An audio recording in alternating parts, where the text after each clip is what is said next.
Maybe you've confused meaning with momentum. Maybe, somewhere along the way, your search for meaning became the very thing holding you back. Here's the uncomfortable truth. What if the obsession with finding your purpose is just another trap, a distraction, a socially accepted addiction that keeps you too busy to question the system that sold it to you? We are told that purpose is the antidote to emptiness.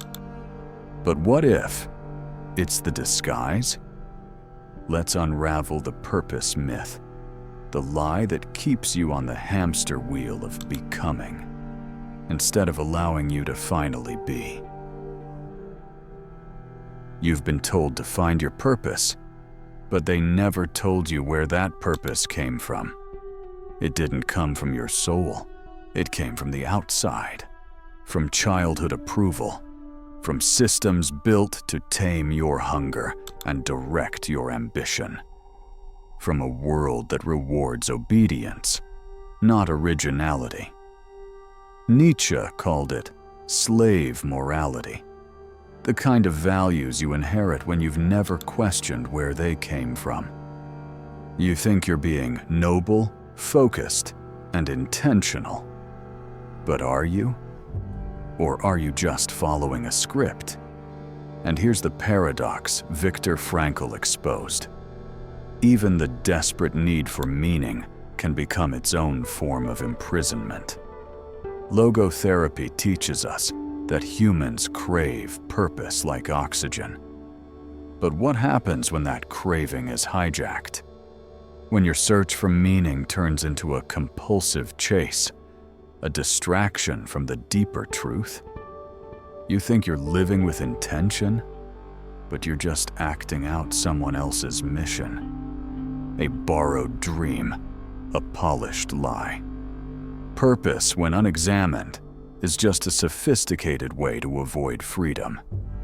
Because real freedom is terrifying. Real freedom means owning the void and daring to create from it. They told you your life needs purpose, but they didn't tell you whose purpose it was. Religion gave you one. Capitalism gave you another. Culture wrapped it up, sold it to you, and called it destiny. But here's the truth. Your purpose isn't a calling. It's a leash. A leash designed to domesticate your fire, to turn your hunger into productivity, your chaos into conformity, your soul into a strategy. Nietzsche saw it coming. God is dead. The collapse of old systems meant the death of inherited meaning. And what came next? An unbearable silence. A demand not to find purpose, but to forge it. This is the will to power. Not to serve some divine mission handed down from above, but to become the one who creates meaning from within. Ask yourself, if you had to live this same life, this same purpose, again and again for eternity, would you? Because if not, then maybe it's not your purpose. Maybe it's your prison. And here's what they don't want you to know. That breaking free from that script makes you harder to predict, harder to control, and far, far more dangerous. What happens when the meaning you serve starts to kill you? You wake up each day carrying a mission, but deep down, it feels hollow, forced, heavy. That's not purpose. That's sickness disguised as structure.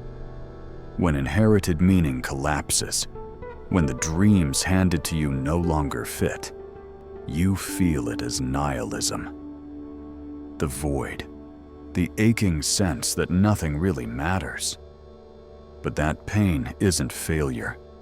It's the moment of awakening. It's the first honest signal that the old self must die.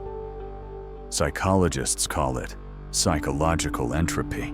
Your inner world fragments when your outer story no longer makes sense.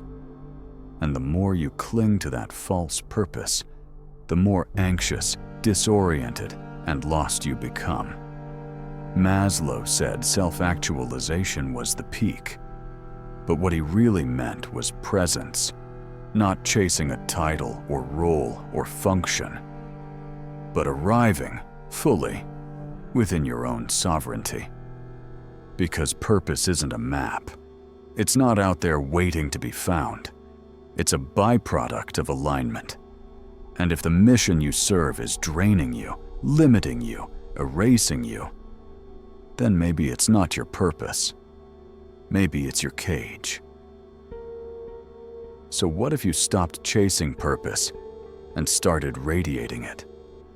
What if you didn't need a mission handed down from the stars, because you are the stars? This is the shift from seeker to source. Nietzsche called it the Übermensch, not a conqueror of others, but the rare one who dares to create values. In a world stripped of gods, no longer waiting for meaning to arrive, you become the force that gives meaning to what you touch. This isn't passive. It's not a mood board of dreams. It's motion, friction, creation. Flow state proves it. You don't feel most alive when you achieve your goal. You feel most alive when you dissolve into the doing, when your sense of self vanishes, and only presence remains. Purpose isn't a destination. It's a side effect of becoming someone you respect. It's not the plan. It's the process. It's you, unfolding without permission. You were never meant to be driven by someone else's compass. Because the highest purpose is not to find meaning. It's to become the one who gives it. So here's the real question. Are you living your purpose, or just playing your role? The difference is subtle, but your soul feels it. And every day you choose the mask, you lose a piece of the one who's meant to wake up behind it. You don't need better advice. You don't need another mission. You need to stop chasing meaning and start becoming the one who generates it. So ask yourself, who are you really serving? And what would it look like to finally answer to you?